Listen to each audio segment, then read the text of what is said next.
अध्याय 111 to 120। महामहारथी। मैंने गूंजकर कहा, हाँ, युद्ध कला संत से सिर्फ एक कदम नीचे। इस ज्ञान का भार मुझ पर पड़ा।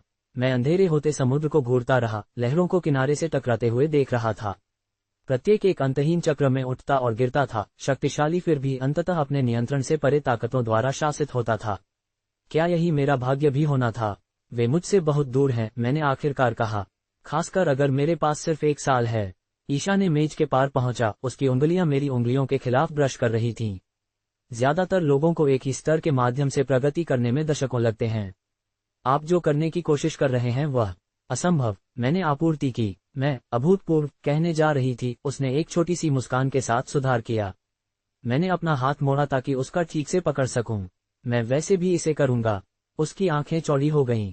क्या 1 साल में मैं उन सभी को पार कर जाऊंगा? मैंने घोषित किया, उसकी नजर से लगातार मिलते हुए। भले ही मुझे ऐसा करने के लिए हर नियम और परंपरा को तोड़ना पड़े।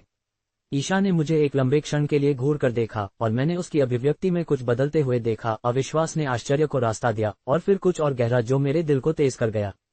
आपको पता है, उसने धीरे से कहा, मेज के पार मेरे करीब झुकते हुए, अगर आपकी योजना विफल हो जाती है। वह हिचकिचाई, उसके गालों पर एक लाली उठ रही थी। हम हमेशा एक साथ भाग सकते हैं। उसकी आवाज में ईमानदारी ने मुझे आश्चर्यचकित कर दिया। यहाँ ईशा अग्रवाल थी, वीरगढ़ शहर की राजकुमारी, अकल्पनीय धन की उत्तराधिकारी, मेरे लिए ये सब फेंकने की पेशकश कर रही थी। आप ऐसा करेंगी? मैंने पूछा, मेरी आवाज मुश्किल से एक फुसफुसाहट से ऊपर थी। उसने सिर हिलाया, उसकी आंखें कभी भी मेरी आंखों को नहीं छोड़ रही थीं। एक दिल की धड़कन में क्षण हमारे बीच लटका रहा, नाजुक और कीमती। मैं आगे झुका, एक अदृश्य शक्ति द्वारा खींचा गया और उसने भी ऐसा ही किया। हमारे चेहरे इंच दूर थे, उसकी सांसें मेरे होंठों के खिलाफ गर्म थीं। धन्यवाद, मैंने कहा, उसका हाथ पकड़कर और उसकी हथेली पर एक चुंबन दबाते हुए। सिर्फ इसके लिए नहीं। वह धीरे से मुस्कुराए। हमारी अगली चाल क्या है? मैं थोड़ा सीधा हुआ, मेरी चोटों के बावजूद ऊर्जावान महसूस कर रहा था। कल दक्षिणंग में एक नीलामी है। शीर्ष ग्रेड की जड़ी बूटियां जो मुझे तेजी से आगे बढ़ने में मदद कर सकती हैं। मुझे वहां होना होगा। ईशा ने संकोच नहीं किया। तो हम चलेंगे आज रात। सुश्री अग्रवाल, तेज आवाज ने हमारे क्षण को चकनाचूर कर दिया। हम दोनों ने पास खड़े लोगों के एक समूह को देखा। 3 पुरुष काले सूट में एक महिला के किनारे पर थे, जिसका चेहरा एक सुरुचिपूर्ण नकाब के पीछे आंशिक रूप से छिपा हुआ था। नकाब के साथ भी मैं बता सकता था कि वह सुंदर थी, पूरी तरह से संवारे हुए बाल और एक डिजाइनर पोशाक के साथ जिसकी कीमत शायद मेरे पास सब कुछ से ज्यादा थी। हाँ, ईशा की आवाज तुरंत कोमल से बर्फ की तरह ठंडी हो गई थी। सूट पहने हुए आदमियों में से एक आगे बढ़ा। हमें एक फोटो शूट के लिए ये जगह चाहिए। आपको हिलना पड़ेगा। मैंने ईशा के हाथ को मेरे हाथ में तनाव महसूस किया। हमारे चारों ओर का तापमान कई डिग्री कम होता हुआ लग रहा था क्योंकि उसकी अभिजात्य मुद्रा ने खुद को जाहिर किया। और आप कौन हैं? उसने पूछा। उसकी आवाज ने सुझाव दिया कि वह कुछ अप्रिय को संबोधित कर रही थी जो उसे अपने जूते पर मिला था। आदमी सीधा हो गया, स्पष्ट रूप से सवाल किए जाने का आदी नहीं था। सुश्री विवियन आहूजा के लिए सुरक्षा। वह सागर मोती सौंदर्य प्रसाधन के लिए एक प्रचार शूट कर रही हैं। मैंने कभी नाम नहीं सुना था, लेकिन ईशा के हल्के से सख्त होने ने मुझे बताया कि वह इसे पहचानती थी। मैं समझती हूँ, ईशा ने कहा, 1 इंच भी नहीं हिलते हुए। और क्या सुश्री आहूजा की टीम ने इस विशिष्ट मेज को आरक्षित किया? सुरक्षाकर्मी एक पल के लिए लड़खड़ाया। ठीक है, नहीं, लेकिन तो मुझे डर है कि हम अपना भोजन खत्म कर रहे होंगे। ईशा ने उसे बीच में ही काट दिया। उसी दृश्य के साथ बहुत सारी अन्य मेजें हैं। नकाबपोश महिला, संभवतः विवियन आहूजा, आगे बढ़ी। क्या आप जानती हैं कि मैं कौन हूँ? उसने पूछा। उसकी आवाज हीनता के साथ टपक रही थी। मैं जानती हूँ, ईशा ने शांति से जवाब दिया। क्या आप जानती हैं कि मैं कौन हूँ? इससे पहले कि विवियन जवाब दे पाती, एक और सुरक्षाकर्मी ने हस्तक्षेप किया। देखिए, हमें इस विशिष्ट प्रकाश और कोण के साथ शॉट्स की जरूरत है। आपका भोजन स्पष्ट रूप से लगभग हो गया है। बस दूसरी मेज पर चले जाएं। नहीं, ईशा ने बस कहा। तनाव उनके बीच एक तार की तरह फैल गया जो टूटने वाला था। मैं चुपचाप बैठा था, ईशा की शांति की प्रशंसा कर रहा था, जबकि मैं गणना कर रहा था कि अगर चीजें शारीरिक हो गईं तो मैं कितनी तेजी से आगे बढ़ सकता हूँ। मेरी हाल की पिटाई के बावजूद मुझे विश्वास था कि अगर जरूरत पड़ी तो मैं इन सुरक्षा गार्डों को संभाल सकता हूँ। ये हास्यास्पद है, विवियन ने फुसफुसाया। शूट अप के लिए निर्धारित है और प्रकाश एकदम सही है। आपकी स्वार्थपरता हमें उत्पादन समय में हजारों का खर्च कर रही है। ईशा ने एक भान उठाए। हम जिस भोजन के लिए भुगतान कर चुके हैं उसे खत्म करना, जिस मेज पर हम पहले पहुंचे थे, वह ठीक ठीक स्वार्थी कैसे है? प्रमुख सुरक्षा गार्ड करीब आया। सुश्री, हम आपके भोजन के लिए आपको क्षतिपूर्ति दे सकते हैं, लेकिन हमें अब ये जगह चाहिए। आपकी तस्वीरों और हमारे यहाँ खाने का क्या संबंध है? ईशा अग्रवाल ने अंगरक्षक को देखा, उसकी आवाज में ठंडक थी। अंगरक्षक का चेहरा ईशा के सवाल पर लाल हो गया क्योंकि तनाव हवा में एक तूफान के बादल की तरह लटका हुआ था। मैंने उसे ध्यान से देखा, ये देखते हुए कि उसका हाथ उसकी तरफ कैसे हिलता है, एक ऐसे व्यक्ति का एक बताने वाला संकेत जो चुनौती दिए जाने पर एक हथियार के लिए पहुंचने का आदी था। सुश्री आहूजा साधारण लोगों के साथ एक ही फ्रेम में नहीं हो सकती, उसने कहा। उसकी आंखें ईशा और मेरे बीच तिरस्कारपूर्वक झपक रही थीं।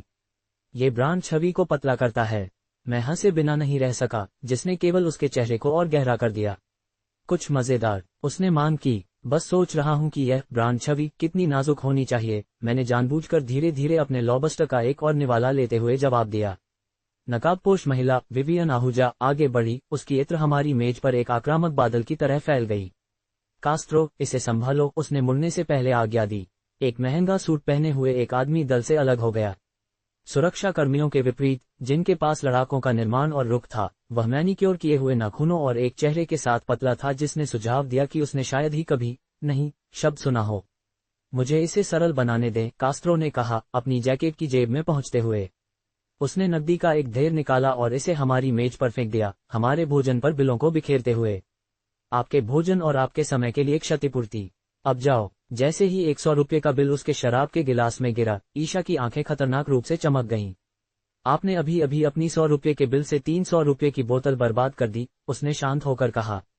आपके गणित को काम करने की जरूरत है। कास्त्रो का होंठ मुड़ गया। जो कुछ भी आप सोचते हैं कि इस भोजन की लागत है, उसमें एक और शून्य जोड़ें। इसे लें और जाएं। मैं अपनी कुर्सी में पीछे झुक गया, आदमी के अहंकार को एक अजीब अलगाव की भावना के साथ देख रहा था। एक बार इस तरह का व्यवहार मुझे शर्म से भर देता, खरीदे जाने का, बेकार के रूप में खारिज किए जाने का अपमान। अब मुझे केवल एक शांत निश्चितता महसूस हुई कि आगे क्या होगा। आप भ्रमित लगते हैं, ईशा ने जारी रखा, उसकी आवाज में वह अभ्यासपूर्ण धार थी जिसे मैं उसकी अभिजात्य परवरिश के रूप में पहचानने आया था। पैसा मुद्दा नहीं है, शिष्टाचार हैं। कास्त्रो हंसा, एक छोटी बदसूरत आवाज। शिष्टाचार? इस पिछड़ी शहर में? अपने व्याख्यान को किसी ऐसे व्यक्ति के लिए बचाओ जो परवाह करता है।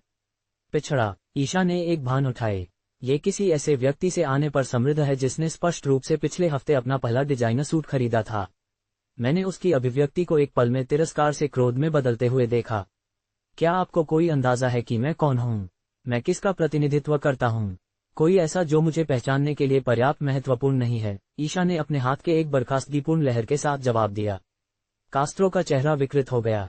मैं कास्त्रो राय हूँ, विवियन आहूजा का व्यक्तिगत सहायक, सागर मोती सौंदर्य प्रसाधन का चेहरा और चोपड़ा इंडस्ट्रीज के विंसेंट चोपड़ा की मंगेतर। और मैं कोई हूँ जो अभी भी रात का खाना खा रहा है। मैंने जानबूझकर एक और निवाला लेते हुए हस्तक्षेप किया। कास्त्रो की गर्दन में नसें उभरी। उसने अपनी उंगलियों को खींचा और सुरक्षा गार्ड एक साथ आगे बढ़े। उन्हें हटाओ। अब मैंने एक आह के साथ अपना कांटा नीचे रखा। आप में से 7 हैं, नहीं 8 हैं, मैंने कास्त्रो के संकेत पर दिखाई दिए अतिरिक्त पुरुषों की गिनती करते हुए कहा। 2 लोगों को एक रेस्तरां छोड़ने के लिए कहने के लिए यह अत्यधिक लगता है। यह अब एक अनुरोध नहीं है, कास्त्रो ने फुफकारा। जैसे ही पहले गार्ड ने मेरे कंधे तक पहुंचा, मैं हिल गया। दूसरों के लिए यह एक धुंधला लग रहा होगा। एक पल में बैठा था, अगले गार्ड जमीन पर था, हवा के लिए हाँफ रहा था। दूसरे आदमी ने मुझ पर वार किया, लेकिन मैं उसके मुके से फिसल गया और अपनी उंगलियों को उसकी कलाई पर एक तंत्रिका क्लस्टर में दबा दिया। वह दर्द की एक चीख के साथ गिर गया। शेष गार्ड हिचकिचाए, अचानक महसूस कर रहे थे कि वे एक साधारण नागरिक के साथ व्यवहार नहीं कर रहे थे। मैं शांति से खड़ा था, मेरे किनारों पर हाथ आराम कर रहे थे। क्या कोई और कोशिश करना चाहता है? मैंने सुखद रूप से पूछा। 2 और एक साथ आगे बढ़े। मैं पहले से एक तरफ हट गया, उसकी गति का उपयोग करके उसे एक पास की मेज में दुर्घटनाग्रस्त करने के लिए। दूसरा मेरे कंधे को खरोंच करने में कामयाब रहा इससे पहले कि मैंने उसके पैरों को साफ किया और अपनी हथेली को उसके सौर जाल में चलाया, बिना स्थायी नुकसान पहुंचाए अक्षम करने के लिए पर्याप्त बल। 4 नीचे, 4 जाना है। शेष गार्ड ज्यादा चालाक थे, मुझे घेरने के लिए फैल गए। मैंने अपने खून को तेजी से महसूस किया। युद्ध जागरूकता की परिचित सनसनी मेरी इंद्रियों को तेज कर रही थी। ये वीरगढ़ शहर में मेरी लड़ाइयों की तरह जीवन या मृत्यु का संघर्ष नहीं था, लेकिन मौलिक सिद्धांत समान रहे। राहुल, ईशा ने पुकारा, उसकी आवाज चिंतित होने के बजाय मनोरंजन थी। उन्हें ज्यादा बुरी तरह से मत तोड़ो। हमें अभी भी रात का खाना खत्म करने की जरूरत है। मेरी क्षमताओं में उसके आकस्मिक आत्मविश्वास ने मुझे मुस्कुरा दिया। मैं जल्दी करूंगा। मेरे वचन के अनुसार मैंने 30 सेकंड से भी कम समय में शेष गार्डों को हटा दिया। एक ने एक प्रशिक्षित ग्रेपलिंग चाल की कोशिश की जिसने औपचारिक युद्ध कला प्रशिक्षण का सुझाव दिया। मैंने एक तकनीक के साथ जवाबी कार्रवाई की जो उसने स्पष्ट रूप से पहले कभी नहीं देखी थी, जिससे वह भ्रम में घूर रहा था क्योंकि उसके शरीर ने उसके आदेशों का जवाब देने से इनकार कर दिया था। अन्य इसी तरह कुशल फैशन में गिर गए, कोई भी एक ठोस हिट लगाने में कामयाब नहीं हुआ। जब ये हो गया, 8 सुरक्षाकर्मी हमारे मेज के चारों ओर असुविधा की विभिन्न स्थितियों में बिखरे हुए थे। कोई भी गंभीर रूप से घायल नहीं हुआ था, लेकिन सभी को प्रभावी ढंग से बेअसर कर दिया गया था। मैं अपनी सीट पर लौट आया और अपना कांटा उठाया जैसे कुछ भी नहीं हुआ था। ये लॉबस्टर वास्तव में उत्कृष्ट है, मैंने ईशा से टिप्पणी की। कास्त्रो टकराव के दौरान पीछे हट गया था, उसका चेहरा अब रंगहीन था।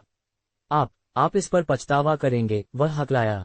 क्या आपको कोई अंदाजा है कि सुश्री आहूजा के इस शहर में कितने संबंध हैं? मेरे से कम, मुझे संदेह है, ईशा ने जवाब दिया, एक नैपकिन के साथ अपने होठों को थपथपाते हुए। अब भागो, आपकी बॉस ने आपको छोड़ दिया लगता है। वास्तव में विवियन आहूजा और उसके फोटोग्राफर गायब हो गए थे, जाहिर तौर पर यह तय करते हुए कि उनकी ब्रांड छवि सार्वजनिक झगड़े के साथ साथ जगह बदलने से ज्यादा पीड़ित होगी। कास्त्रो पीछे हट गया, कराह रहे गार्डों में से एक पर लगभग लड़खड़ा गया। ये खत्म नहीं हुआ है, उसने कुछ गरिमा को बचाने की कोशिश करते हुए वापस बुलाया। अपनी पीठ देखो, नाटकीय निकास को भी काम करने की जरूरत है, मैंने उसके बाद पुकारा, जिसने ईशा से एक प्रसन्न हंसी अर्जित की। 2 घंटे बाद हम दक्षिणांग नीलामी घर के प्रभावशाली प्रवेश द्वार के सामने खड़े थे। इमारत एक ग्रीक मंदिर की तरह दिखती थी जो एक आधुनिक कला संग्रहालय के साथ पार हो गई थी, सभी सफेद संगमरमर के स्तंभ और व्यापक गिलास। सड़क से प्रवेश द्वार तक एक लाल कालीन फैला हुआ था, जिसके किनारे पर काले सूट में सुरक्षाकर्मी थे। प्रभावशाली, मैंने बुदबुदाया, शानदार वाहनों की धारा को लेते हुए सुरुचिपूर्ण ढंग से तैयार किए गए उपस्थित लोगों को बाहर निकाल दिया। ईशा ने सिर हिलाया, यह नीलामी वीरगढ़ शहर में भी प्रसिद्ध है, लोग इसके लिए पूरे देश से आते हैं। जैसे ही हम प्रवेश द्वार के पास पहुंचे, एक सुरक्षा गार्ड आगे बढ़ा, उसकी अभिव्यक्ति पेशेवर रूप से तटस्थ थी। शुभ संध्या, क्या मैं आपका निमंत्रण देख सकता हूं? मैंने उस लिफाफे के लिए अपनी जैकेट की जेब में पहुंचा जो लियोपोल्ड दास ने प्रदान किया था, लेकिन इससे पहले कि मैं इसे निकाल पाता, गार्ड ने जारी रखा, इसके अलावा मुझे आपको सूचित करना होगा कि प्रवेश के लिए 1 अरब से ज्यादा की संपत्ति के सत्यापन की आवश्यकता है। ईशा की भौहें थोड़ी ऊपर उठीं। 1 अरब? हाँ महोदय, गार्ड ने पुष्टि की। दक्षिणांग नीलामी में एक सख्त नीति है ताकि यह सुनिश्चित हो सके कि सभी बोली लगाने वाले अपनी प्रतिबद्धताओं को पूरा कर सकें। मुझे एक क्षण की अनिश्चितता महसूस हुई। लियोपोल्ड ने उल्लेख किया था कि प्रवेश की आवश्यकताएं खड़ी थीं, लेकिन 1 अरब कुछ भी था जिसकी मैंने उम्मीद की थी। इससे पहले कि मैं जवाब दे पाता, एक परिचित आवाज शाम की हवा से कट गई। ठीक है, ठीक है। देखो कौन सोचता है कि वे बड़े लड़कों के साथ खरीदारी कर सकते हैं। कास्त्रो राय हमारी ओर बढ़े, अब अच्छी तरह से तैयार पुरुषों के एक अलग दल के साथ। उसकी पहले की अपमान को आत्मसंतुष्ट आत्मविश्वास से बदल दिया गया था। अभी भी हमारा पीछा कर रहे हैं? ईशा ने शुष्क रूप से पूछा। मुझे लगा था कि आपको अब तक एक बेहतर शौक मिल गया होगा। कास्त्रो ने उसे अनदेखा किया, इसके बजाय सुरक्षा गार्ड को संबोधित करते हुए। ये दोनों बस जा रहे थे, वे स्पष्ट रूप से यहाँ के नहीं हैं। गार्ड निष्पक्ष रहा। सर, अगर वे आवश्यक सत्यापन प्रदान कर सकते हैं। वे नहीं कर सकते, कास्त्रो ने बीच में ही रोका। उसने मुझ पर एक उंगली चलाई। यह एक समुद्री भोजन झोंपड़ी में खा रहा था क्योंकि यह सब वह खर्च कर सकता था। मैंने अपनी शांति बनाए रखी, हालांकि मैंने अपनी जबड़े को कसते हुए महसूस किया। धारणाएं खतरनाक चीजें हैं, धारणाएं नहीं, तथ्य, कास्त्रो ने फुफकारा। और आप? वह ईशा की ओर मुड़ा। मुझे परवाह नहीं है कि आप किस पिछड़ी शहर से किस तरह की राजकुमारी होने का ढोंग करती हैं। इस किसी के साथ घूमना, आप स्पष्ट रूप से उतनी ही टूट चुकी हैं। ईशा की आंखें खतरनाक रूप से सिकुड़ गईं। सड़क के किनारे के स्टालों पर खाने में क्या गलत है? कम से कम हम बाथरूम में बकवास नहीं खाते जैसे आप करते हैं। इकट्ठा हुए दर्शकों से एक सामूहिक हाँफ उठा जो टकराव को देखने के लिए इकट्ठा हुए थे। कास्त्रो का चेहरा गहरा लाल हो गया, उसका मुंह एक मछली की तरह खुल रहा था और बंद हो रहा था जो पानी से बाहर थी। कास्त्रो का चेहरा लाल होना जारी रहा क्योंकि उसने अपनी शांति को फिर से हासिल करने के लिए संघर्ष किया। आप मुझसे इस तरह बात नहीं कर सकते। क्या आप जानते हैं कि मैं कौन हूं? आपने हमें पहले ही बता दिया है, मैंने शांत होकर जवाब दिया। और हमें अभी भी परवाह नहीं है। सुरक्षा गार्ड ने अजीब तरह से अपना गला साफ किया। सर, महोदया, संपत्ति के सत्यापन के बारे में। ईशा धीरे से मुस्कुराए और अपना फोन बाहर निकाला। एक पल, उसने कहा, एक कॉल करने के लिए दूर जाते हुए। कास्त्रो ने अवसर को जब्त कर लिया, गार्ड की ओर झुकते हुए। अपना समय बर्बाद मत करो। ये दोनों स्पष्ट रूप से धोखाधड़ी है जो नीलामी को दुर्घटनाग्रस्त करने की कोशिश कर रहे हैं। मैं चुपचाप खड़ा रहा, ईशा को चुपचाप अपने फोन में बोलते हुए देख रहा था। उसकी मुद्रा सुरुचिपूर्ण और आश्वस्त रही, उसके आचरण में चिंता का कोई संकेत नहीं था। 30 सेकंड के भीतर उसने कॉल समाप्त कर दी और हमारे पास वापस चली गई। यह इसका ध्यान रखेगा, उसने बस कहा। लगभग तुरंत ही गार्ड के ईयरपीस में भनभनाहट हुई। उसकी आंखें थोड़ी चौड़ी हो गईं क्योंकि उसने जो भी संदेश आया उसे सुना। उसका रवैया स्पष्ट रूप से बदल गया क्योंकि उसने हमारी ओर सिर हिलाया। सुश्री अग्रवाल, श्रीमान कुमार, आप प्रवेश के लिए साफ हैं। कृपया, इस तरह से। उसने एक सम्मानजनक सिर हिलाने के साथ एक तरफ कदम रखा। कास्त्रो का मुंह खुल गया। क्या कुछ गलती होनी चाहिए? गार्ड एक नए पेशेवर ठंडक के साथ उसकी ओर मुड़ा। सर, मुझे डर है कि आपके व्यवहार को विघटनकारी के रूप में रिपोर्ट किया गया है।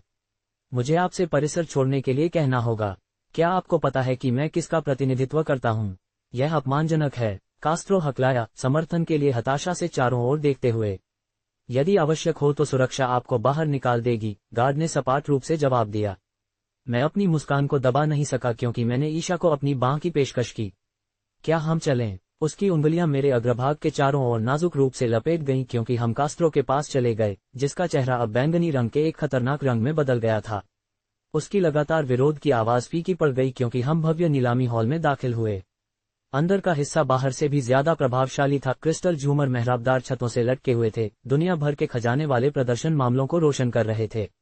अच्छी तरह से तैयार उपस्थित लोग ऊंची मेजों के चारों ओर घूम रहे थे, शैंपेन पी रहे थे और नीलामी कैटलॉग की जांच कर रहे थे। एक फोन कॉल, मैंने ईशा से फुसफुसाया क्योंकि एक स्टाफ सदस्य ने हमें शैंपेन के गिलास दिए। मुझे याद दिलाओ कि कभी भी अपने बुरे पक्ष में नहीं आना। वह धीरे से हंसी। मैंने मुश्किल से कुछ भी किया, बस कुछ लोगों को याद दिलाया कि मैं कौन हूँ। मैंने उसके प्रोफाइल का अध्ययन किया क्योंकि उसने कमरे के चारों ओर देखा। उसकी विनम्रता के बावजूद मैं अब समझ गया कि लोग उसके बारे में क्यों फुसफुसाते थे। उसकी शक्ति सिर्फ उसके परिवार के नाम में नहीं थी, बल्कि वह कितनी सहजता से अपने प्रभाव का उपयोग करती थी। यहाँ कम से कम 7 आंतरिक शक्ति विशेषज्ञ हैं, मैंने धीरे से नोट किया, अपनी इंद्रियों के साथ कमरे को स्कैन किया। पूर्वी दीवार से 3, जलपान के पास 2 और 2 और परिधि को घेर रहे हैं।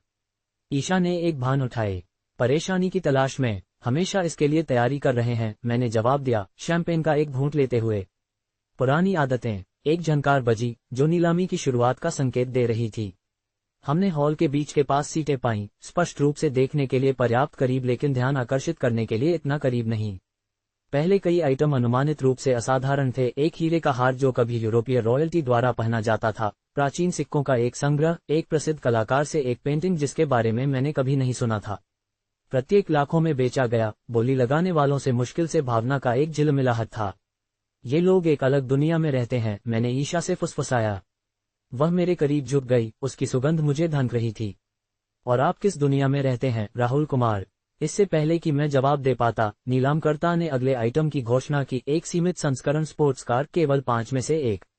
बोली भयंकर थी, अंततः $12 मिलियन पर बस गई। मैंने अलग हुई रुचि के साथ कार्यवाही देखी जब तक कि एक विशेष आइटम ने मेरा ध्यान नहीं खींचा। अगला, हमारे पास लॉट नंबर 23 है, नीलामकर्ता ने घोषणा की। असाधारण गुणवत्ता का एक पन्ना हरा जैद ताबीज, जो लगभग 3 शताब्दियों पहले का है। जटिल नक्काशी और पत्थर की असामान्य स्पष्टता पर ध्यान दें। शुरुआती बोली 6 मिलियन है। मेरा दिल तेज हो गया क्योंकि एक सहायक ने ताबीज को उठाया। जैद रोशनी के नीचे चमकता था, उसका गहरा हरा रंग उस जैद ताबीज की याद दिलाता था जो मेरे पिताजी ने मुझे छोड़ दिया था, वह जिसने मेरा जीवन बदल दिया था। 6 मिलियन 5 लाख, मैंने खुद को दूसरी बार सोचने से पहले चिल्लाया। ईशा आश्चर्य में मेरी ओर मुड़ी। राहुल, नीलामकर्ता ने मेरी दिशा में इशारा किया। केंद्र में सज्जन से 6 मिलियन 5 लाख। क्या मैं 7 मिलियन सुनता हूँ? कमरा शांत रहा। कुछ क्षणों के बाद नीलामकर्ता ने अपने हथौड़े को मारा। बोली लगाने वाले नंबर 42 को 6 मिलियन 5 लाख डॉलर में बेचा गया। ईशा ने मेरे चेहरे का अध्ययन किया। मुझे नहीं पता था कि आपको जैद में दिलचस्पी थी। मैं उसकी नजर से मिला। यह आपके लिए है। उसकी आंखें चौड़ी हो गईं, उसके गालों को एक हल्की लाली रंग रही थी। मेरे लिए? लेकिन क्यों? इसने मुझे कुछ महत्वपूर्ण याद दिलाया, मैंने समझाया। और मैं चाहता था कि यह आपके पास हो। वह हिचकिचाई। वह एक बहुत महंगा उपहार है, राहुल। क्या आपको ये पसंद है? उसकी अभिव्यक्ति नर्म हो गई। ये सुंदर है, तो यह इसके लायक है। नीलामी समाप्त होने के बाद हम संग्रह क्षेत्र में चले गए। मैंने आवश्यक कागजात पर हस्ताक्षर किए और जैद ताबीज के लिए भुगतान किया, जिसे रेशम से पंक्तिबद्ध एक सुरुचिपूर्ण बॉक्स में प्रस्तुत किया गया था। बाहर जब हम अपनी कार का इंतजार कर रहे थे, मैंने बॉक्स खोला। जैद ताबीज शाम की रोशनी में चमक गया, एक नाजुक प्लेटिनम श्रृंखला पर निलंबित। क्या मैं कर सकता हूँ? मैंने पूछा। ईशा ने सिर हिलाया, मुड़ गई ताकि मैं इसे उसकी गर्दन के चारों ओर रख सकूं।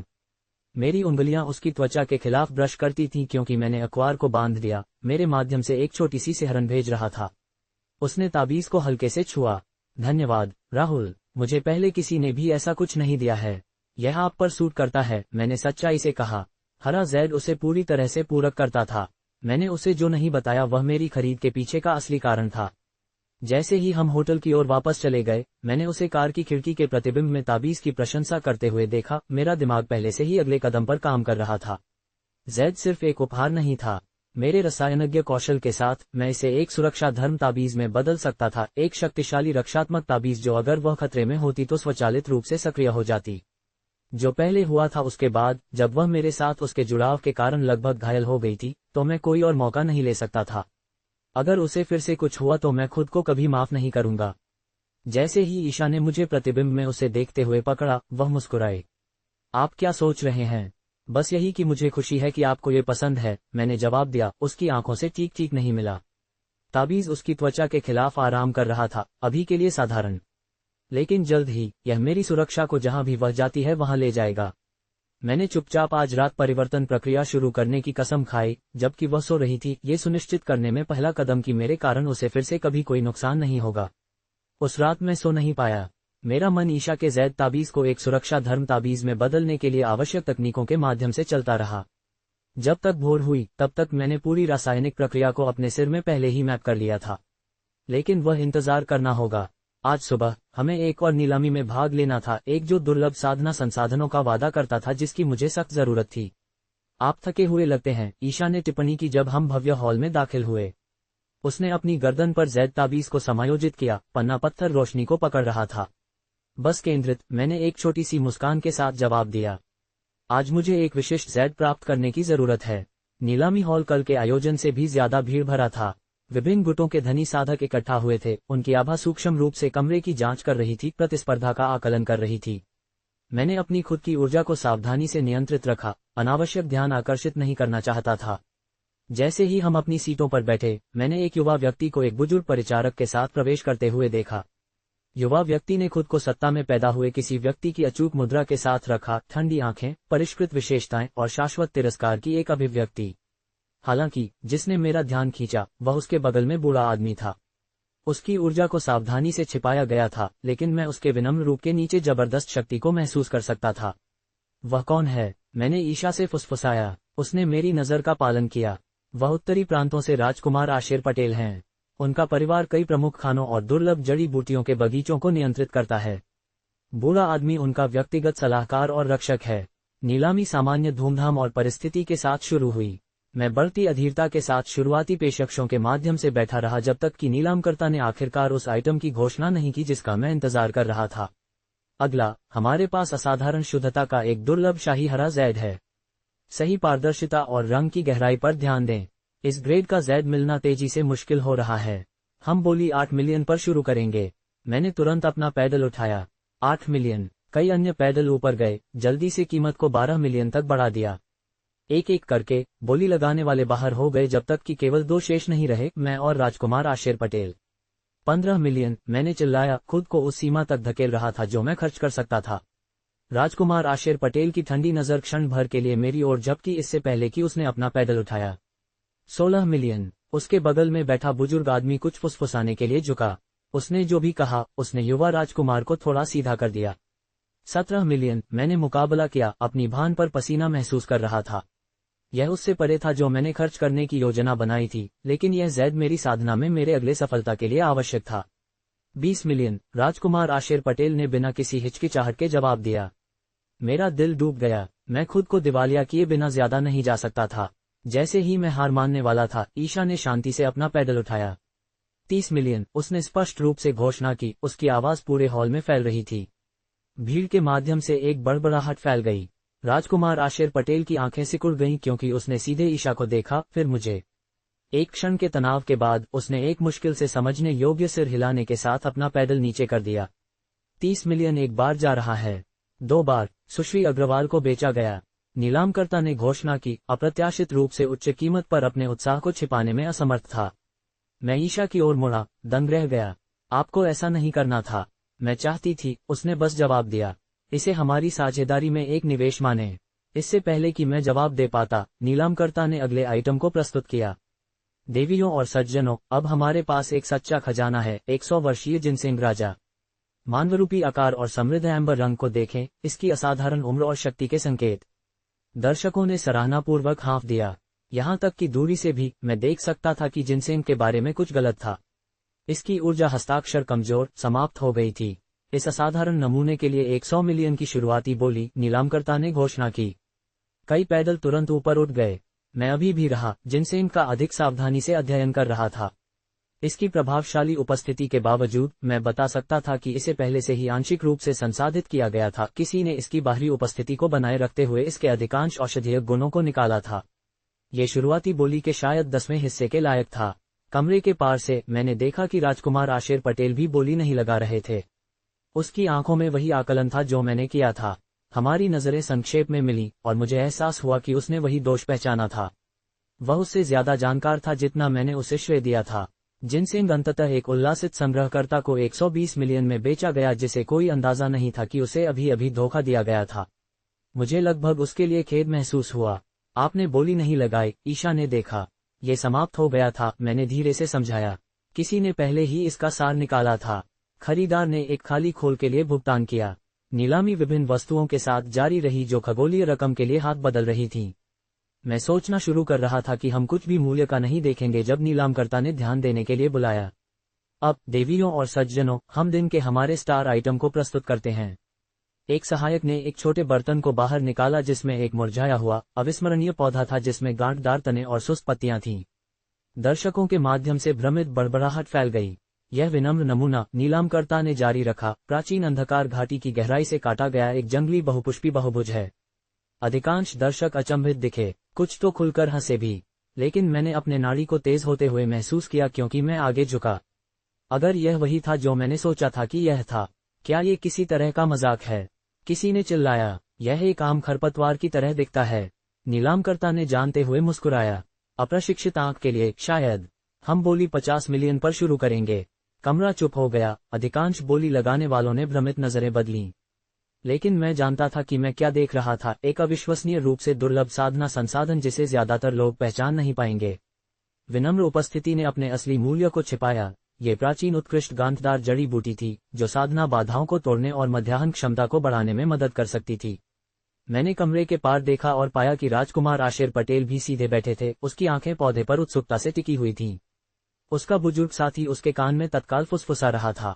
हमारी आंखें फिर से मिलीं और इस बार मैंने उसकी नज़र में स्पष्ट पहचान देखी। वह जानता था कि यह पौधा क्या था, जैसा कि मैं करता था। यह आसान नहीं होने वाला था। 100 मिलियन, मैंने दृढ़ता से घोषणा की, एक नाटकीय कूद के साथ आकस्मिक बोली लगाने वालों को रोकने की उम्मीद कर रहा था। भीड़ ने हाँफ दिया, लेकिन राजकुमार आशेर पटेल ने हिचकिचाया नहीं।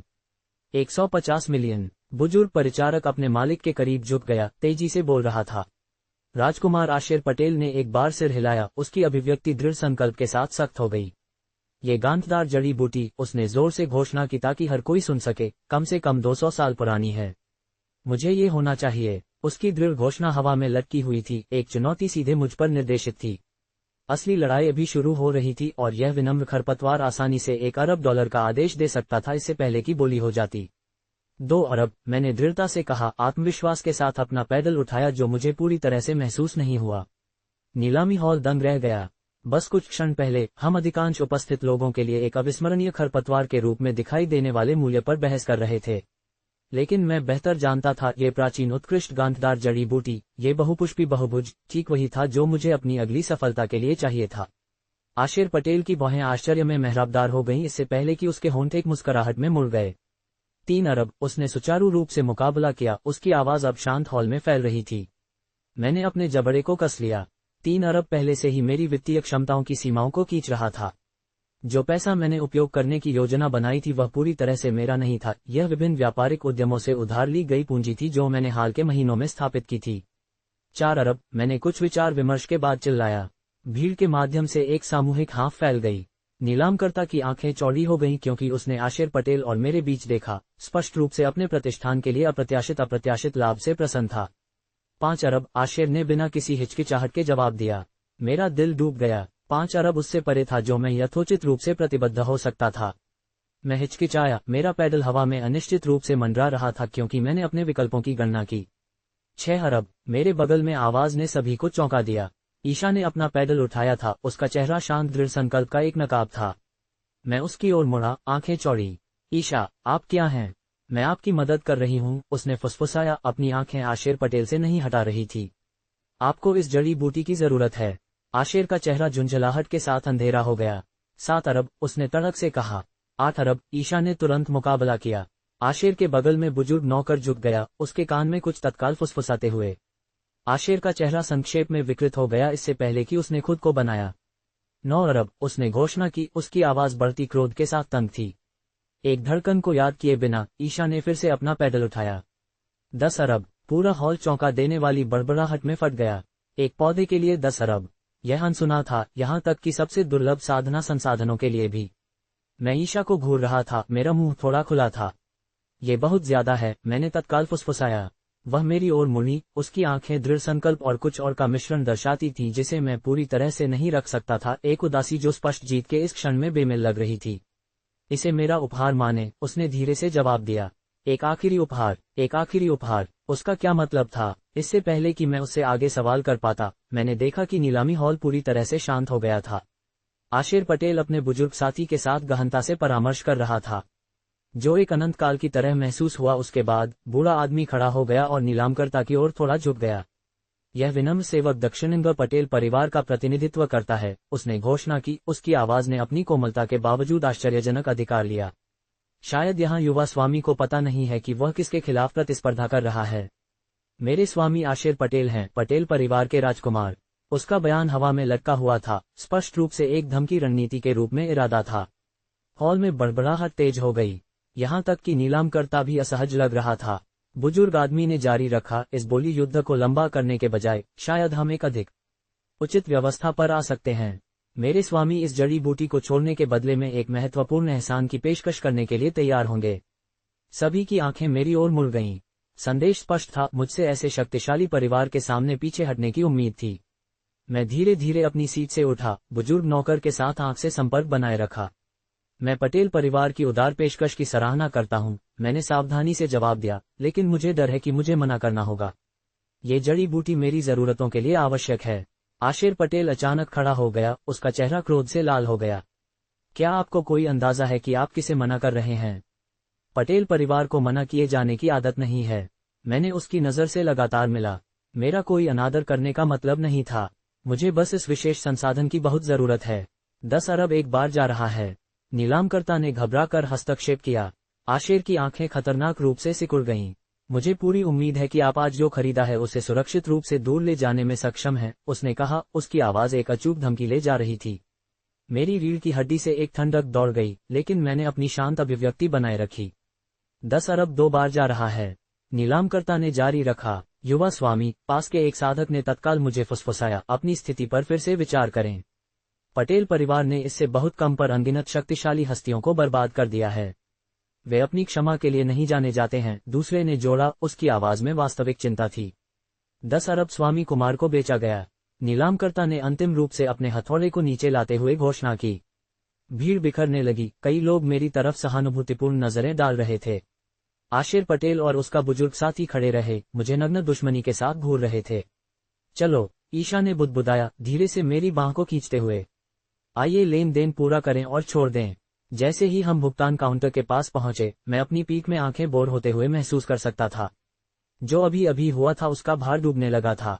मैंने न केवल एक खगोलीय लागत पर एक अमूल्य जड़ी बूटी प्राप्त की थी, बल्कि मैंने इस क्षेत्र में सबसे शक्तिशाली परिवारों में से एक का दुश्मन भी बना लिया था। क्या आप इस बारे में निश्चित हैं? मैंने ईशा से पूछा, क्योंकि उसने भुगतान हस्तांतरण की व्यवस्था की थी। 10 अरब है, ये हो गया है, उसने धीरे से बीच में ही रोका। और यह हर सिक्के के लायक है अगर यह आपको वह हासिल करने में मदद करता है जो आपको चाहिए। भुगतान प्रोसेसर ने हमारे बीच घबराकर देखा। पटेल परिवार शायद ही कभी एक छोटे से अनादर को भूलता है, उसने सावधानी से कहा। शायद आप सद्भावना के इशारे के रूप में अपनी अगली खरीद पर उन्हें पहली अस्वीकृति की पेशकश करने पर विचार कर सकते हैं। मैंने उसके सुझाव पर विचार किया। यह एक उचित समझौता था जो कुछ तनाव को कम कर सकता था। लेकिन इससे पहले कि मैं जवाब दे पाता, मैंने आशिर पटेल और उसके नौकर को हमारे पास आते देखा। श्रीमान कुमार, आशिर ने कहा, उसकी आवाज भ्रामक रूप से सुखद थी, मुझे उम्मीद है कि आप समझते हैं कि आपने आज क्या किया है। ये सिर्फ एक जड़ी बूटी के बारे में नहीं है, ये सम्मान और शक्ति के पदानुक्रम में किसी के स्थान को जानने के बारे में है। मैंने अपने कंधों को सीधा किया। मैं पूरी तरह से समझता हूँ, और मुझे उम्मीद है कि आप समझते हैं कि मेरा कोई अनादर करने का मतलब नहीं था। मैं बस इस विशेष आइटम को नहीं छोड़ सकता। बुजुर्ग नौकर ने मेरी प्राचीन आंखों से मेरा अध्ययन किया जो मेरे मुखौटे के माध्यम से करती हुई लगती थी। युवा स्वामी कुमार, पटेल परिवार की पहुंच दूर दूर तक फैली हुई है। आज की जीत कल महंगी साबित हो सकती है। हमारे बीच एक तनावपूर्ण चुप्पी छा गई। आसपास के सभी लोग इस टकराव को देखने के लिए रुक गए थे। क्या वह एक धमकी है? ईशा ने शांत होकर पूछा। सिर्फ एक अवलोकन, बूढ़े आदमी ने एक पतली मुस्कान के साथ जवाब दिया।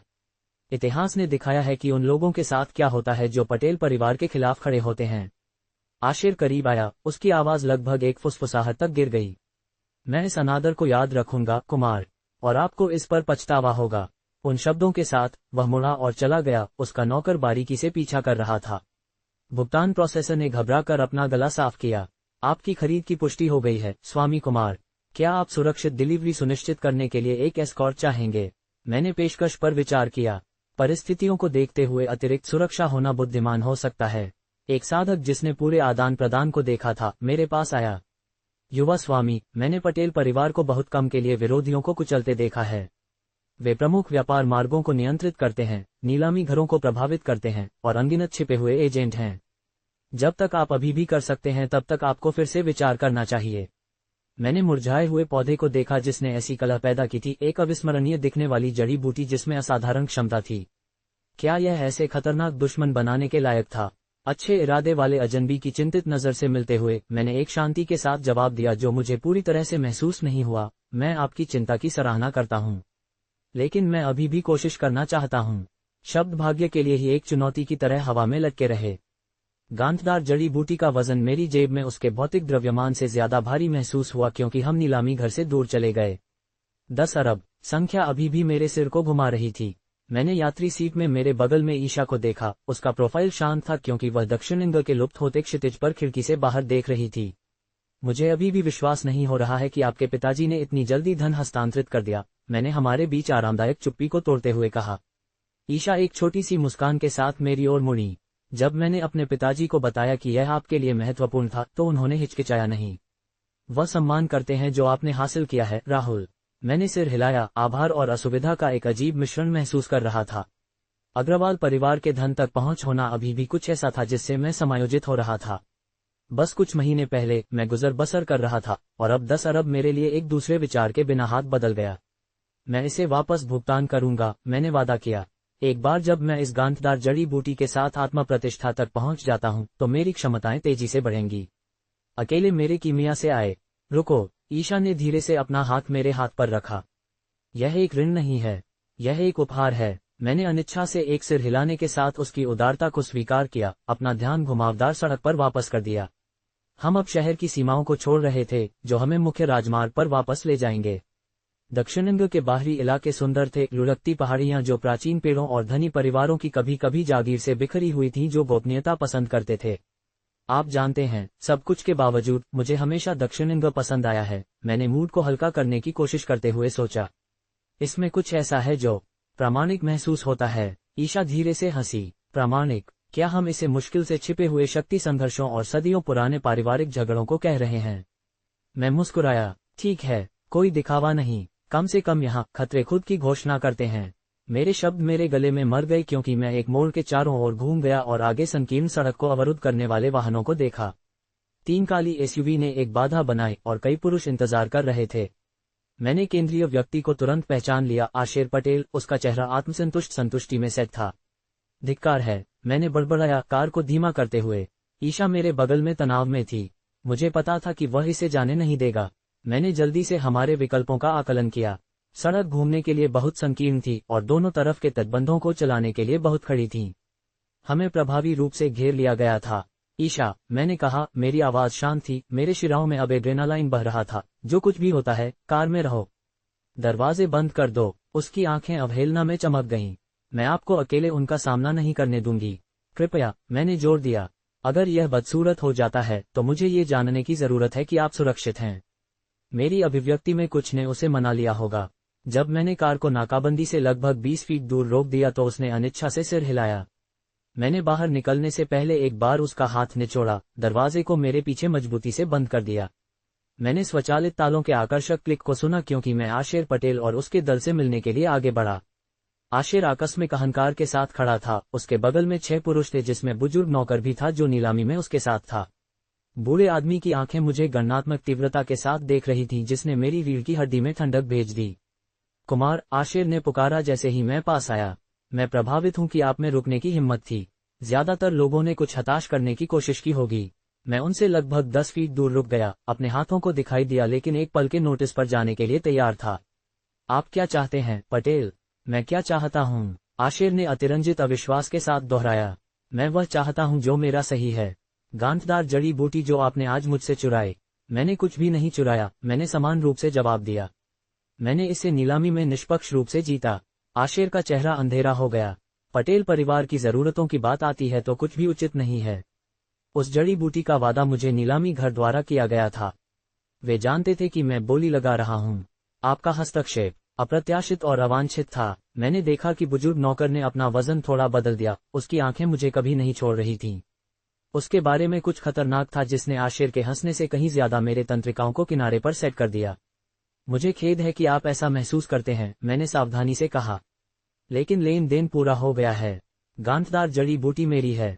यहाँ क्या होने वाला है? आशेर ने कहा। उसकी आवाज अचानक व्यापारिक हो गई। आप गांठदार जड़ी बूटी को सौंप देंगे, फिर आप मेरे समय को बर्बाद करने के लिए भुगतान के रूप में अपना खुद का हाथ काट लेंगे। मैं उस छोटी सी हंसी को नहीं रोक सका जो मुझसे बच निकली। आप गंभीर नहीं हो सकते। अत्यधिक गंभीर, आशेर ने हास्य के संकेत के बिना जवाब दिया। पटेल परिवार अनादर को बर्दाश्त नहीं करता है। खुद को भाग्यशाली समझें कि मैं आपका सिर नहीं मान रहा हूं। मैंने अपने अंदर मेरी साधना ऊर्जा को हिलते हुए महसूस किया, धमकी का जवाब देते हुए। मुझे डर है कि मुझे दोनों प्रस्तावों को अस्वीकार करना होगा। आशेर ने नाटकीय रूप से आह भरी। मुझे उतनी ही उम्मीद थी। आप अंबरनगर शहर के साधक कभी नहीं समझते कि दक्षिण में चीजें कैसे काम करती हैं। उसने बुजुर्ग नौकर को सिर हिलाया। वयोवृद्ध राय, कृपया हमारे दोस्त को शिक्षित करें। बूढ़ा आदमी, वयोवृद्ध राय, अपनी उम्र के किसी व्यक्ति के लिए आश्चर्यजनक अनुग्रह के साथ आगे बढ़ा। युवा स्वामी, उसने मुझे संबोधित किया। उसकी आवाज आश्चर्यजनक रूप से कोमल थी। इसे मुश्किल क्यों बनाएं? आप स्पष्ट रूप से प्रतिभाशाली हैं, लेकिन आप अपनी समझ से परे ताकतों का सामना कर रहे हैं। मैं एक सूक्ष्म रक्षात्मक मुद्रा में बस गया। मैं पूरी तरह से समझता हूं कि मैं क्या सामना कर रहा हूं। वयोवृद्ध राय के होठों पर एक संरक्षक मुस्कान थी। क्या आप? मैंने पसीना बहाए बिना आपकी ताकत के 3 गुना पुरुषों को मार डाला है। उसने अपनी उंगलियों को मोड़ा और मैंने उससे शक्ति का एक उछाल महसूस किया, एक देर से चरण ऊर्जा संचय साधक की अचूक आभा। मेरी आपसे लड़ने की कोई इच्छा नहीं है, मैंने सच्चाई से कहा। लेकिन मैं वह नहीं सौंपूंगा जो मेरा है, और मैं निश्चित रूप से पटेल के अहंकार को संतुष्ट करने के लिए खुद को विकृत नहीं करूंगा। आशेर का चेहरा क्रोध से विकृत हो गया। आप मुझसे इस तरह बात करने की हिम्मत कैसे करते हैं? वयोवृद्ध राय, उसकी बाहें और पैर तोड़ दो। उसे देखो जब हम गांठदार जड़ी बूटी लेते हैं और फिर उसे खत्म करते हैं। वयोवृद्ध राय ने गंभीरता से सिर हिलाया और मेरी ओर एक और कदम उठाया। आखिरी मौका, युवा स्वामी। अब समर्पण करो और आपकी मौत जल्दी होगी। मैंने गहरी सांस ली, खुद को केंद्रित करते हुए। मैं रोजाना मजबूत हो रहा था, लेकिन मैंने अभी तक वयोवृद्ध राय की क्षमता के किसी व्यक्ति के खिलाफ खुद का परीक्षण नहीं किया था। फिर भी मैं पीछे नहीं हट सकता था। ईशा को देखने के साथ नहीं, सब कुछ के साथ मैंने दांव पर लगाया था। मैं मना करता हूं, मैंने बस कहा। वयोवृद्ध राय ने स्पष्ट निराशा में अपना सिर हिलाया। अज्ञानता को कोई डर नहीं पता है। ठीक है, मैं आपको दिखाऊंगा कि सच्ची शक्ति क्या है। एक हताश लड़ाई, एक रहस्यमय रक्षक। वयोवृद्ध राय का हमला चकाचौंध करने वाली गति के साथ आया। एक पल वह कई फीट दूर खड़ा था, अगले ही पल उसकी मुट्ठी मेरे चेहरे से इंचों दूर थी। मैं मुश्किल से दूर मुड़ने में कामयाब रहा, उसके प्रहार की हवा को अपने गाल के खिलाफ महसूस कर रहा था। बहुत धीमा, उसने टिप्पणी की, उसकी आवाज अजीब तरह से शांत थी। मैंने मुक्कों के एक त्वरित संयोजन के साथ जवाबी हमला किया, प्रत्येक मेरी साधना ऊर्जा द्वारा संचालित था। मेरी निराशा के लिए वयोवृद्ध राय ने उन्हें अनायास ही हटा दिया। उसके मौसमग्रस्त हाथ अभ्यास की सटीकता के साथ आगे बढ़ रहे थे। क्या ये सब है जो प्रसिद्ध राहुल कुमार कर सकता है? उसने ताना मारा। उसका अगला प्रहार मुझे पसलियों में लगा। दर्द मेरे पक्ष में फट गया तो मैं लड़खड़ाकर पीछे हटा। उसके मुक्के के पीछे की शक्ति किसी भी चीज के विपरीत थी जिसका मैंने पहले अनुभव किया था। ये सिर्फ शारीरिक शक्ति नहीं थी, बल्कि केंद्रित आंतरिक शक्ति थी जो एक उन्नत साधक की पहचान थी। मेरी आंख के कोने से मैं ईशा को कार से बेचैनी से देखता हुआ देख सकता था। उसके हाथ खिड़की के खिलाफ दबे हुए थे। उसकी उपस्थिति ने मेरे संकल्प को मजबूत किया। मैं उसे विफल नहीं करूंगा। मैं नहीं कर सकता था। मैं अभी शुरू कर रहा हूं, मैंने दहाड़ा, अपने अंगों में और अधिक ऊर्जा को प्रसारित करते हुए। मैंने नए सिरे से दृढ़ संकल्प के साथ आगे बढ़ा, बाईं ओर धोखा दिया और दाईं ओर प्रहार किया। वयोवृद्ध राय ने इस कदम का अनुमान लगाया, लेकिन मैं उसके कंधे को छूने में कामयाब रहा। मेरी पहली सफल हिट। छोटी जीत कम समय के लिए थी। उसने मेरे सीने पर एक हथेली के प्रहार से जवाबी हमला किया जिसने मुझे पीछे की ओर उड़ा दिया। मैं फुटपाथ पर जोर से उतरा। प्रभाव ने मेरे फेफड़ों से हवा निकाल दी। मेरे पीछे मैंने आशेर पटेल को हंसते हुए सुना। दयनीय, उसने चिल्लाया। वयोवृद्ध राय, उसके साथ खेलना बंद करो। मैं खुद को अपने पैरों पर धकेल दिया, दर्द को अनदेखा करते हुए जो मेरे शरीर के माध्यम से विकीर्ण हो रहा था। मेरा मन उस समय वापस चला गया जब मैंने कश्यप कालरा को लड़ते हुए देखा था। उसका सही रूप, उसकी किफायती हरकतें, जिस तरह से उसने विनाशकारी दक्षता के साथ ऊर्जा को प्रसारित किया।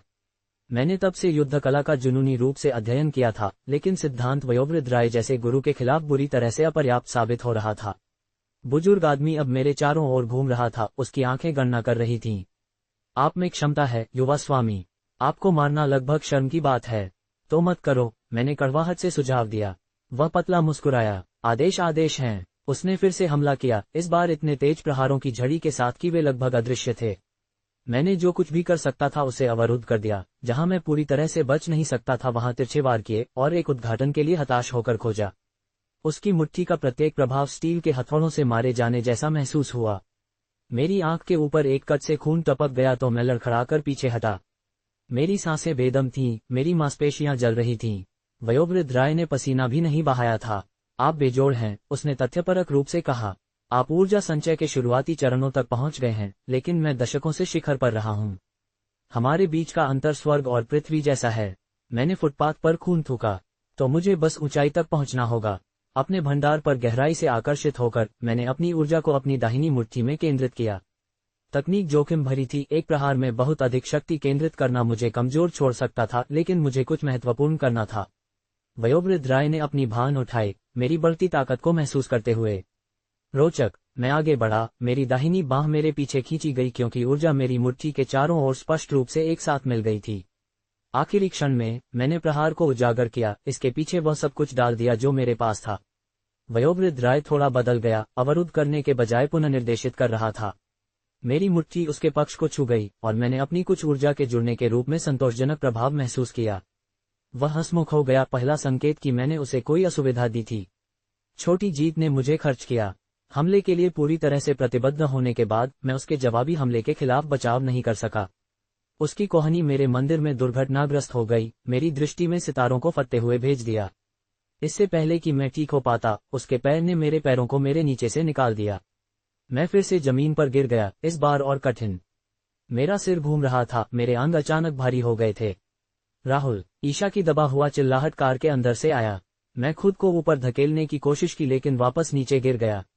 वयोवृद्ध राय मेरे ऊपर खड़ा था, अपना सिर हिला रहा था।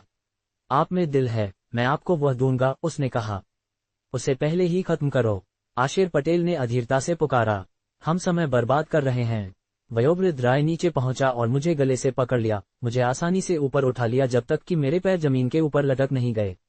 उसकी पकड़ लोहे की तरह थी, मेरे विंडपाइप को कुचल रही थी। मैं अपने हाथ से पंजा मारा, हवा के लिए हाँफते हुए, क्योंकि मेरी दृष्टि के किनारों पर काले धब्बे नाचते थे। ये कैसे खत्म नहीं हो सकता था जब मैं इतनी दूर आ गया था, जब ईशा देख रही थी। गांठदार जड़ी बूटी, वयोवृद्ध राय ने मांग की। मुझे बोलने के लिए बस पर्याप्त रूप से अपनी पकड़ ढीली कर रहा था। नरक में जाओ, मैं गला घोंटने में कामयाब रहा। उसकी आंखें सख्त हो गईं। तो अपने गौरव के साथ मरो। उसकी पकड़ फिर से कस गई और मैंने चेतना को फिसलना शुरू कर दिया। ऑक्सीजन की कमी ने अपना टोल लिया तो मेरा संघर्ष कमजोर हो गया। बस इतना ही। नई आवाज एक चाकू की तरह मेरी लुप्त होती जागरूकता के माध्यम से कट गई। शांत, रचित, आधिकारिक। आश्चर्य में वयोवृद्ध राय की पकड़ थोड़ी ढीली हो गई, जिससे मुझे एक कीमती सांस लेने की अनुमति मिली। धुंधली दृष्टि के माध्यम से मैंने एक अच्छी तरह से कपड़े पहने हुए युवा व्यक्ति को हमारी कारों के पीछे से लापरवाही से आते देखा। कश्यप कालरा, उसे छोड़ दो, कश्यप ने आदेश दिया। उसकी आवाज ने सुझाव दिया कि उसने तत्काल अनुपालन की उम्मीद की थी। तुम कौन हो? आशिर पटेल ने मांग की। कश्यप ने उसे एक नजर भी नहीं दी। उसकी आंखें वयोवृद्ध राय पर टिकी हुई थीं। मैं खुद को दोहराऊंगा नहीं। वयोवृद्ध राय ने कश्यप का सावधानी से अध्ययन किया। मेरे गले पर उसकी पकड़ अभी भी तंग थी, लेकिन अब कुचल नहीं रही थी। युवा स्वामी, यह आपको चिंतित नहीं करता है? जब तक आप अभी भी कर सकते हैं तब तक चले जाओ। कश्यप लगभग 10 फीट दूर रुक गया।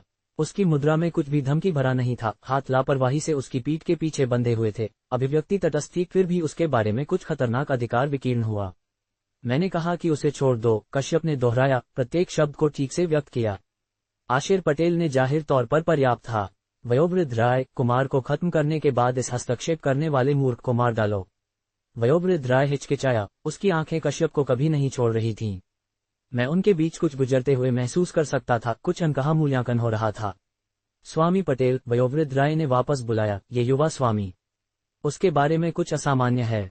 मुझे परवाह नहीं है कि वह सम्राट का बेटा है। आशिर चिल्लाया। उन दोनों को मार डालो। वयोवृद्ध राय की मुझ पर पकड़ फिर से कस गई।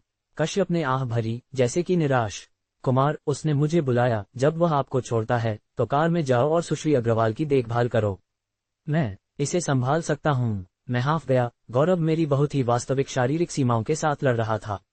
कश्यप वास्तव में मुस्कुराया। स्पष्ट रूप से, अब जैसा मैं कहता हूँ वैसा करो। इससे पहले कि वयोवृद्ध राय प्रतिक्रिया कर पाता, कश्यप चला गया। वजन का एकमात्र बदलाव, सूक्ष्म और किफायती, लेकिन मेरी समझौता की गई स्थिति में भी मैं ऊर्जा के उछाल को महसूस कर सकता था जो इसने उत्पन्न किया था। वयोवृद्ध राय ने भी इसे महसूस किया। उसने मुझे अचानक छोड़ दिया। मेरे हाथों को मुक्त करने के लिए मुझे एक तरफ धकेल दिया। मैं जमीन पर गिर गया। अपने जलते हुए फेफड़ों में हवा को भर रहा था। हर वृत्ति ने मुझे रहने और लड़ने के लिए कहा, लेकिन ईशा की सुरक्षा पहले आनी थी। इसके अलावा कुछ ने मुझे बताया कि कश्यप कालरा एक ऐसा व्यक्ति नहीं था जिसने अपनी क्षमताओं के बारे में बेकार दावे किए। खुद को अपने पैरों पर मजबूर करते हुए मैं हमारी कार की ओर लड़खड़ाया। मेरे पीछे मैं वयोवृद्ध राय को कश्यप को संबोधित करते हुए सुन सकता था। युवा स्वामी, आप एक गंभीर गलती कर रहे हैं। क्या आप जानते हैं कि आप किसका विरोध कर रहे हैं? मैं कार के दरवाजे तक पहुंचा। इसे खोलते हुए जैसे ही ईशा ने तुरंत मेरे लिए पहुंची, उसका चेहरा चिंता के साथ विकृत था। राहुल, तुम घायल हो? मैं ठीक हूँ, मैंने उसे आश्वासन दिया जैसे ही मैं ड्राइवर की सीट में फिसल गया। हमें जाने के लिए तैयार रहने की जरूरत है।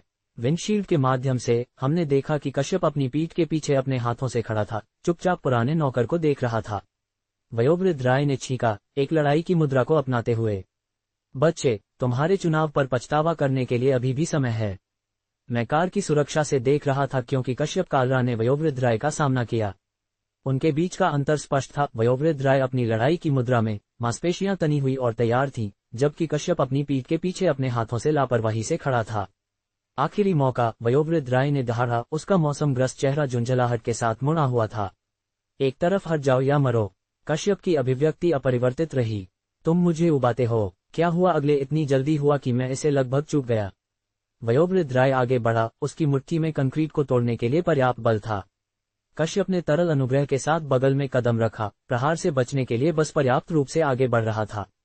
उसी गति में उसका हाथ बाहर निकल गया। उंगलियां एक कठोर गठन में विस्तारित हो गईं।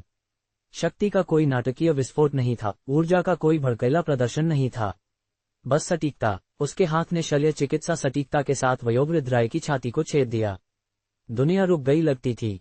वयोवृद्ध राय की आंखें सदमे में चौड़ी हो गईं। इससे पहले कि कश्यप ने अपना हाथ वापस ले लिया, अब खून से भरा हुआ था। बूढ़ा आदमी जमीन पर ढहने से पहले 3 दर्दनाक सेकंड के लिए खड़ा रहा। मृत, बस ऐसे ही। हे भगवान, मैंने फुसफुसाया। ईशा के हाथ को मेरे चारों ओर कसते हुए महसूस किया। आशिर पटेल के चेहरे से सारा रंग निकल गया था। वह पीछे की ओर लड़खड़ा गया, लगभग अपने पैरों पर गिर गया।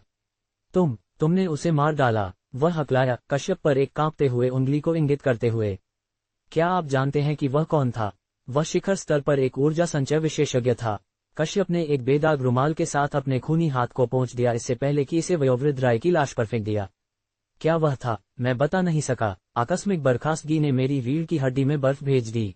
मैं वयोवृद्ध राय के खिलाफ अपनी पूरी ताकत के साथ संघर्ष कर रहा था, मुश्किल से एक सार्थक हिट कर रहा था, और कश्यप ने उसे एक ही प्रहार से मार डाला था। हमारे बीच का अंतर केवल चौड़ा नहीं था, यह एक खाई थी। आशेर पटेल अपने घुटनों पर गिर गया, उसका पिछला अहंकार वाष्पित हो गया। कृपया मुझे मत मारो। जो भी राहुल कुमार आपको भुगतान कर रहा है, मैं इसे दोगुना कर दूंगा, तिगुना कर दूंगा। कश्यप ने अपना सिर थोड़ा झुका दिया। आप स्थिति को गलत समझते हैं, मैं उसके लिए काम नहीं करता। पटेल की आंखें हमारे बीच घूम गईं, भ्रम ने एक पल के लिए डर की जगह ले ली। तो क्यों, मैं सुश्री अग्रवाल की सेवा करता हूं, कश्यप ने ठंडेपन से जवाब दिया। कुमार के साथ आपका व्यवसाय आपका अपना मामला है। हालांकि सुश्री अग्रवाल को विस्तार से खतरे में डालना। उसने धमकी को लटका छोड़ दिया। पटेल ने खुद को दंडवत किया, माथे को फुटपाथ को छूते हुए। कृपया मुझे क्षमा करें, मुझे पता नहीं था कि वह आपकी सुरक्षा में थी। कश्यप ने अलग अलग मनोरंजन के साथ उसे देखा। चले जाओ अभी, और अगर मुझे पता चलता है कि आपने सुश्री अग्रवाल या उसके साथियों के लिए और परेशानी पैदा की है, तो हमारी अगली बैठक इतनी सुखद नहीं होगी। पटेल अपने पैरों पर भाग गया और अपनी कार में भाग गया, अपने मृत अंगरक्षक के लिए एक नजर भी नहीं बचा रहा था। केवल जब उसके इंजन की आवाज फीकी पड़ गई तो कश्यप हमारे वाहन के पास पहुंचा। मैं अनैच्छिक रूप से तनाव में था क्योंकि वह ईशा की खिड़की पर रुक गया था। क्या आप घायल हैं, सुश्री अग्रवाल? उसने पूछा। उसकी आवाज थोड़ी नर्म हो गई। ईशा ने सिर हिलाया। मैं ठीक हूँ, आपकी वजह से। उसने मेरी ओर देखा। हालांकि राहुल ने काफी मार खाए। कश्यप की आंखें मेरी ओर झपकी, चिंतित होने के बजाय आकलन कर रही थीं।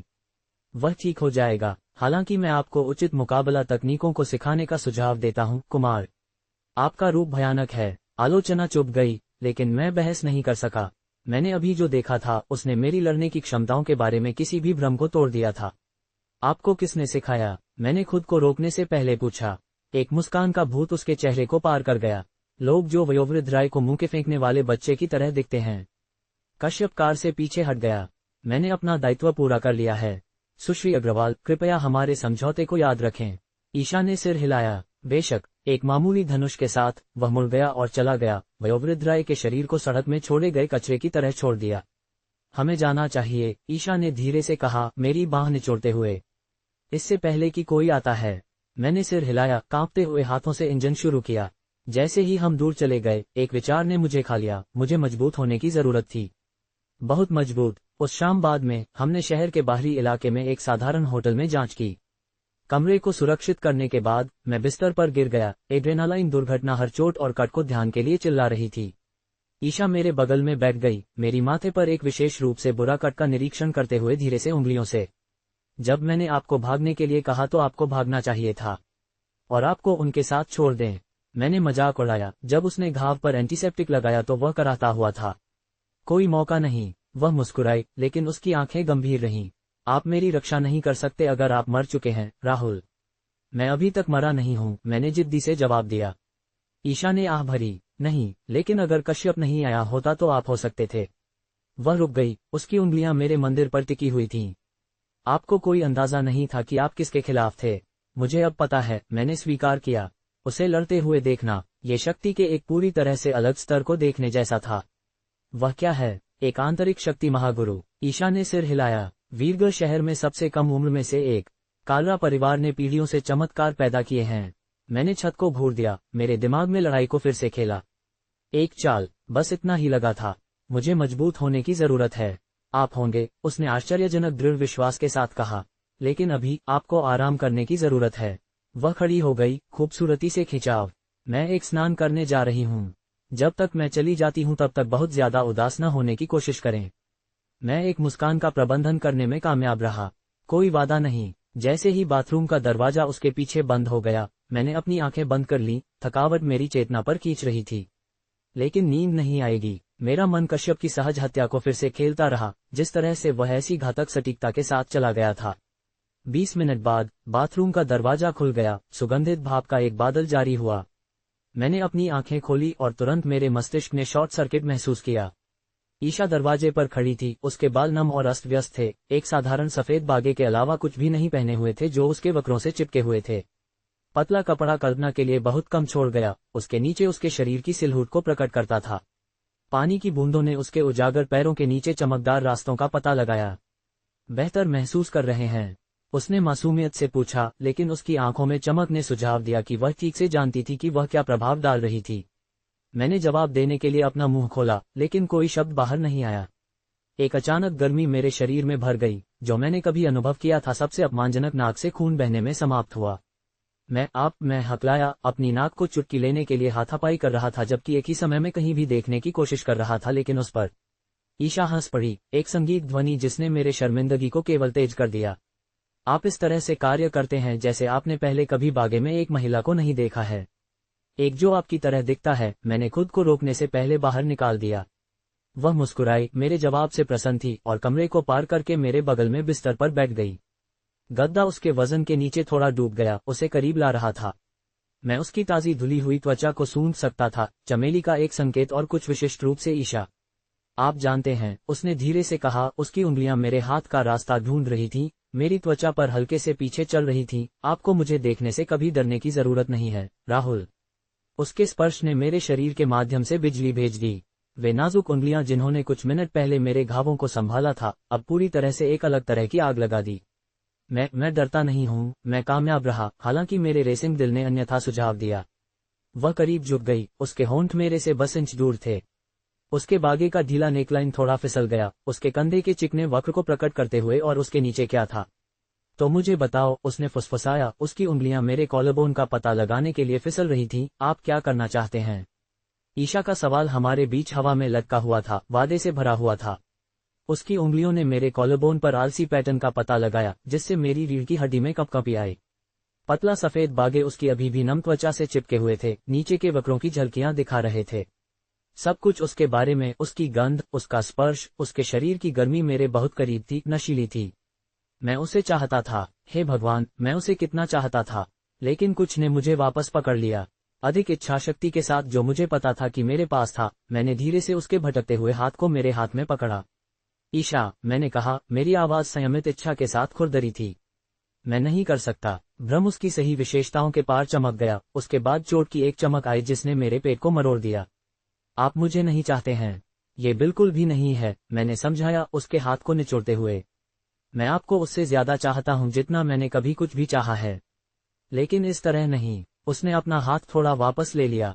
आपका क्या मतलब है? मैंने एक गहरी सांस ली, अपने विचारों को व्यवस्थित करते हुए। आज मुझे ठीक ठीक दिखाया कि मैं अभी भी कितना कमजोर हूं। वयोवृद्ध राय के साथ वह लड़ाई। मैंने अपना सिर हिलाया। मैं आपकी रक्षा नहीं कर सका। अगर कश्यप वहां नहीं होता, लेकिन वह था, उसने मुकाबला किया, और आपने बहादुरी से लड़ाई लड़ी, और अप्रभावी ढंग से। मैंने काटा। ईशा, आप किसी ऐसे व्यक्ति के लायक हैं जो एक बराबर के रूप में आपके बगल में खड़ा हो सके, कोई जो आपके योग्य हो। मैंने सीधे उसकी नजर से मिला। मैं वह आदमी नहीं हूं, अभी तक नहीं। उसकी अभिव्यक्ति नर्म हो गई। राहुल, मुझे खत्म करने दो, मैंने धीरे से कहा।